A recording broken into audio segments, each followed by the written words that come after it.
আজ সমন্বয়কদের এক প্রকার কবর রচনা হয়ে গেল। 31 ডিসেম্বর 2024-এর এই দিনে তাদের মানে করুণ অবস্থা দেখে সত্যি আসলে মায়া লাগে। আজকে তারা বিশাল এক সমাবেশের আয়োজন করতে চাইছিল, তাদের ব্যাপক লোক সমাগম হবে, তারা সেই লোক সমাগম, সেই জনসমুদ্রের সামনে দাঁড়ায়ে দেশ ও দেশের যে অতীত এইটা মুছে ফেলে এরা এমন এক ভবিষ্যৎ রচনা করতে চাইছিল যেখানে শুধু তাদেরই প্রভাব, তাদেরই কথা চলবে, এক ব্যাপক এক পরিবর্তন হয়ে যাবে, তারা সূর্যের মতো জ্বলজ্বল করবে এবং তাদের আলোয় আলোকিত হবে এই দেশ। তারা এমন একটা পরিস্থিতি কল্পনা করছিল বা এমন একটা পরিস্থিতি চাইছিল। কিন্তু গতকাল মধ্যরাতে এটা বোঝা গেছে যে না, এই যে তাদের যে ইচ্ছা আকাঙ্ক্ষা, এখানে কোনো যেন একটা গোলট আছে, তারা যেন কোথায় একটা আশা খুঁজে পাচ্ছে না, কোথায় যেন তাদের হতাশা। তারা মধ্যরাতেও চিন্তা করছিল সমাবেশ হবে কি হবে না, বা সমাবেশে তারা কি বলবে কি বলবে না। এখন এই বলা না বলার এই পরিস্থিতির ভিতর দিয়ে আজকে যখন আমি 3:30টায় ফেসবুক লাইভে বা ইউটিউব লাইভে টিভিতে দেখতেছিলাম, তখন দেখি যে তারা তাদের যে জনসমাগম এখন পর্যন্ত হয়েছে তাতে দেখা যায় যে একটা স্কুল বা একটা কলেজে এর থেকে বেশি ছাত্রছাত্রী হয়, বা ধরলাম এক ইউনিভার্সিটির ছাত্রছাত্রী হাজির হয়েছে, তার বেশি কিছু না। কিন্তু এই পরিস্থিতিটা কেন? তারা এই জনবিচ্ছিন্ন বা জনগণ তাদের থেকে মুখ ফুরাই নিল কেন? তারা জনগণের থেকে দূরে সরে গেল কেন? এই যে পরিস্থিতিটা সৃষ্টি হলো, এর পিছনে কারণ কি, বা এর পিছনে দোষ কাদের, এর পিছনে ত্রুটি কাদের? দেখেন, এই সমন্বয়করা যখন আসলে আন্দোলন সংগ্রাম করছে, তখন তো সবাই তাদের সমর্থন করছে, সবাই তাদের কথায় কথা বলছে, তাদের সুরে সুর মিলাইছে। কিন্তু এরপর থেকে তারা যখন অন্তর্বর্তীকালীন সরকার গঠন হয়, তখন থেকেই তাদের থেকে আসলে মানুষ তাদেরকে আসলে দূরে সরায়নি, তারা নিজেরাই মানুষকে দূরে সরাই দিয়েছে। কিভাবে দূরে সরাইছে বা কিভাবে হয়েছে? যেমন ধরেন, তারা প্রথমেই তাদের ভাষ্যটা হচ্ছে যে 71 আর গুরুত্বহীন হয়ে গেল, এখন থেকে হচ্ছে 24 রিসেট বাটন বা রিসেট যে ইয়াটা সেটা চালু করে দিবে তারা। এখন 71 নিয়ে কি আসলে 71 কি মুছে ফেলা সম্ভব? 71 কিন্তু আসলে এই দেশের মানুষের হৃদয়ে একটা স্থান করে নেওয়া বিষয়। আর এটা যে আজকে আছে কালকে হারাই যাবে এরকম না, এটা হাজার বছর ধরেও মানুষ মনে রাখবে যে 71 ছিল আমাদের, 71 মানেই 71-এ আমাদের দেশের জন্ম হয়েছে, 71-এ দিয়ে আমাদের দেশের সৃষ্টি হয়েছে।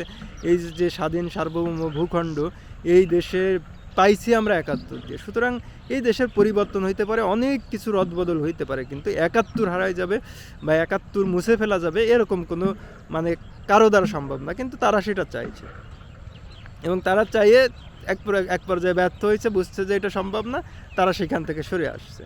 তারপরে তাদের আরও বড় একটা ছিল আন্দোলন চলাকালীন, যে বাক স্বাধীনতা, তাদের বাক স্বাধীনতা রুখে দেওয়া হচ্ছে, দেশের মানুষের বাক স্বাধীনতা রুখে দেওয়া হচ্ছে। এখন এই বাক স্বাধীনতা তারা ফিরিয়ে আনবে, বা তারা এই বাক স্বাধীনতা, শেখ হাসিনা চলে গেলে এই বাক স্বাধীনতা ফিরে আসবে। তারপরে পরিস্থিতিটা কি হলো, যে শেখ হাসিনা চলে গেল, এরপরে যে বাক স্বাধীনতার জন্ম হলো, সেটা হচ্ছে কি শুধু তাদের কথাই বলতে হবে, তাদের মতের সাথে যাদের মত মিলবে তারাই শুধু কথা বলবে, তাদের মতের সাথে মত না মিললে তারা কথা বলবে না।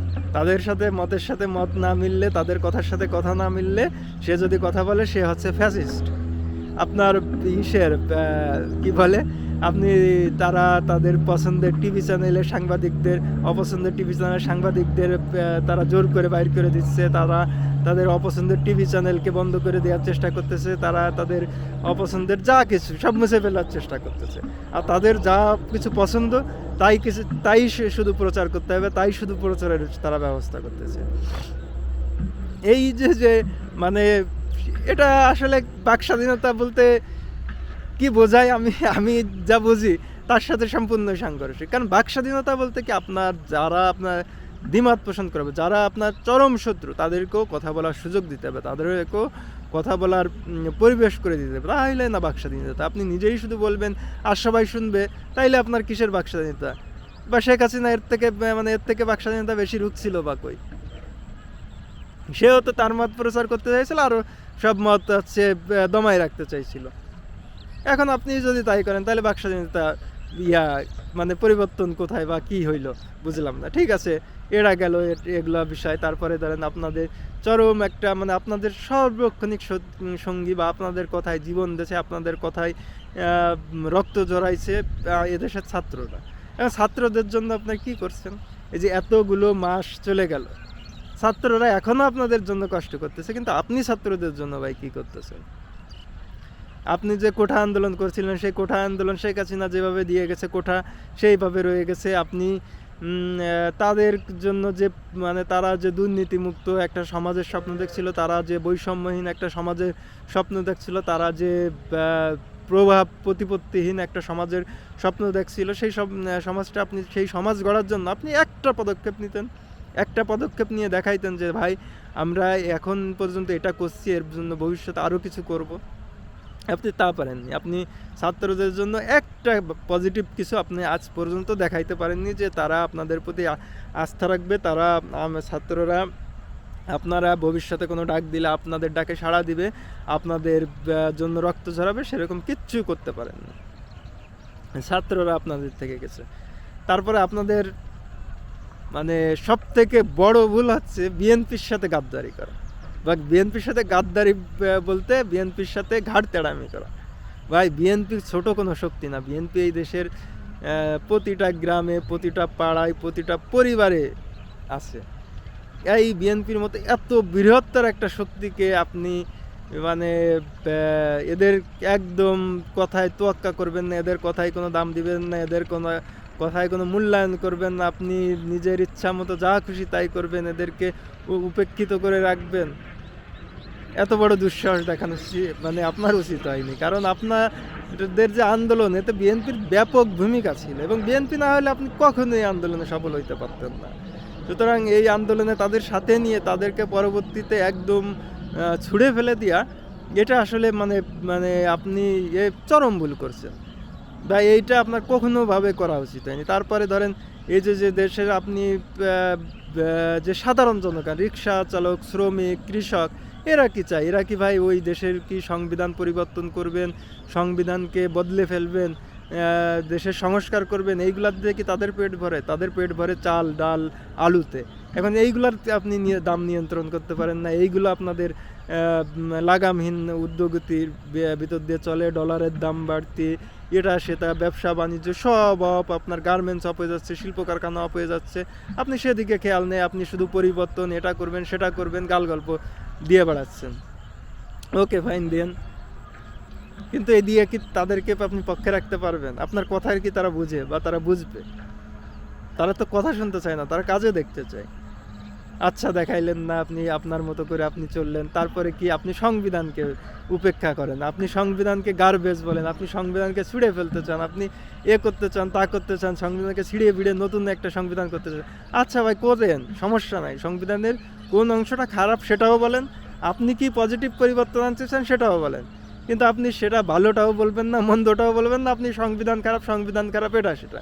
আরে ভাই সংবিধান তো মানে দেশের আইন তো আছে, এই আইনটাকে মানানোর প্র্যাকটিস করেন, তাতেই দেখেন এই দেশের খুন করলে সাজা হবে, যে শাস্তি আছে তা কম না, সে শাস্তি ঠিকই আছে। কিন্তু এই যে মানে মানুষের যে প্র্যাকটিসটা, মানে পজিটিভ চেঞ্জটা আনা, এইটার জন্য আপনি কি করতে পারেন? দুর্নীতি ছিল, আছে। এখন এই দুর্নীতি বন্ধের জন্য আপনি তো শুধু আইন করে বন্ধ করতে পারবেন না। যে আইন আছে এতেই দুর্নীতি বন্ধ করা সম্ভব, কিন্তু আইনের মানে যে লালন পালন করে, তার যেমন তাকে কিভাবে সতর্ক হতে হবে, তাকে কিভাবে কাজ করতে হবে, তাকে সেটা শেখান। যে দুর্নীতির শিকার হয় তাকে শেখান যে দুর্নীতি থেকে কিভাবে দূরে থাকা যায়। কিন্তু আপনার সেসব বিষয়ে কোনো মাথা ব্যথা নেই। আপনার যে একই শুধু গাল গল্প, গাল গল্প, গাল গল্প।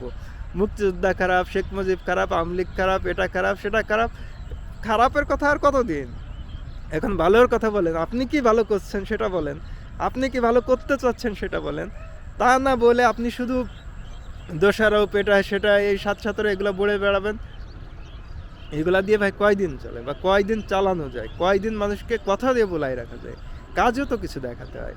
আর এই কাজ দেখাতে পারেননি বলে আজকে আপনাদের কবর রচনা হয়ে গেল। আপনারা আজ মাটির সাথে মিশে গেলেন। আপনাদের যে রাজনৈতিক দল গঠন করতে চাইছিলেন, আপনাদের যে এটা সেটা বলে বেড়াতেন, আজ থেকে বলবেন, বলতে পারবেন, কিন্তু মানুষ আর শুনবে না। মানুষ আর আপনাদের কথায় গ্রাহ্য করবে না। মানুষ আর আপনাদের কথায় আগ্রহ দেখাবে না। আপনারা বলেই বেড়াবেন, বলেই বেড়াবেন, কিন্তু শোনার মানুষ আর পাবেন না।